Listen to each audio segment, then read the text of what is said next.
few stars were as synonymous with a character as Paul Ruben's was with his beloved Pee Wee Herman. The actor made a life out of the kid-friendly grown-up, who had a whimsical home and the wildest of adventures that young viewers of the 1980s and 1990s couldn't get enough of. But Ruben's, who died on July 30, 2023, at 70 years old, was much more than Herman, with a resume that included big-screen dramas and small-screen sitcoms, plus a sometimes complicated personal life. Paul Ruben's, Center, was born on August 27, 1952, in Peekskill, New York, though spent his teenage years living in Sarasota, Florida. In an interview with NPR in 2021, Ruben's recalled this time as the interviewer asked what it was like growing up in the off-season home of the Ringling Brothers. There were circus people everywhere, Ruben said his first years in the city, sharing that even his high school had a circus program. It was an incredibly exciting place at the time and a cool place to grow up, he added. Ruben's created his now famous Pee Wee Herman character while performing with the Los Angeles-based improv comedy troupe The Groundlings in the 1970s. I probably had 8 or 10 pretty solid characters and maybe 4 or 5 of those were very popular and featured in the show, Ruben's told Vanity Fair in 2014 of the inception of his character. But when I debuted Pee Wee Herman on stage, that got a completely different reaction. This was a reaction that made me think, wow, this means something. After the Pee Wee Herman show premiered at the Groundlings Theater in 1981, it later moved to the Roxy on Sunset Strip before becoming an HBO broadcast that year. Ruben's went on to star in numerous projects as the iconic character, including The Pee Wee Herman Show, which lasted from 1981 to 1984 on the network. In 1985, Pee Wee's Big Adventure premiered, followed by the series Pee Wee's Playhouse, which ran from 1986 to 1990 on CBS. In 1988, he brought the role to the big screen once again in Big Top Pee Wee and in 2010, launched a Pee Wee Herman Broadway show.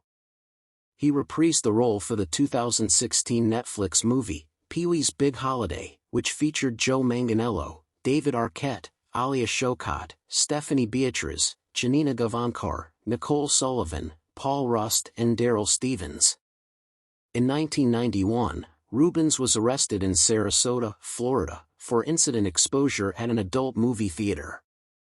The actor entered a no-contest plea, was fined and ordered to community service, the New York Times reported. Well, obviously I wasn't thinking. You know, Ruben's told NBC News years later when asked what was going through his mind at the time of the incident. I certainly wasn't thinking to myself, you're a children's show host. Your show is, still, on television. I wasn't making those lists. I felt like they were insinuating like, well, I was sitting in a darkened movie theater, in my Pee Wee suit. He maintained that the incident exposure never happened. In the later 1990s and 2000s, Ruben's was able to reinvent himself on television, landing roles on, and earning accolades for, Reno, 911, 30 Rock, Pushing Daisies and The Blacklist. I've had all kinds of incredible post-Pee Week work, Ruben said in a 2011 South by Southwest chat. He joked he did Buffy the Vampire Slayer, his first post-arrest role, pictured, because it was offered to me. I didn't have to audition or anything. And really the very first thing I thought of was, get back up on the horse.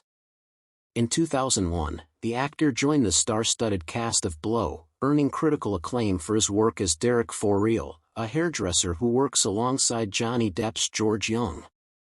Paul created this amazing, unforgettable character, director Ted Dem told the Tampa Bay Times.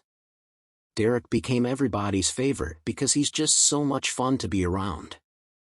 Depp lauded Ruben's as an amazing character actor, who played Derek as very flamboyant and yet at the same time shows you his faults and quirks and deep insecurities. In 2002, Ruben's was arrested again, this time charged with one misdemeanor count of possessing material depicting children engaged in sexual conduct, according to CNN. He ultimately took a plea deal, pleading guilty to possessing obscene images of minors. he had to register his address with the sheriff's office and was not allowed to be in the company of minors without their parents' permission for 3 years, NBC reported. In an interview with NBC, the actor did admit he kept a collection of vintage erotica, but considered it art and not pornography. Magazines. Photographs. Films. Incredible, beautiful stuff that I stand behind, he said. It's not titillating. It's not something that I use for any kind of sexual purpose. The public may think I'm weird. They may think I'm crazy or anything that anyone wants to think about me. That's all fine, Rubens continued to NBC. As long as one of the things you're not thinking about me is that I'm a pedophile. Because that's not true. One of Ruben's final public appearances was on a 2021 episode of Celebrity Wheel of Fortune, on which he won $52,000 for Feeding America, per ET Canada.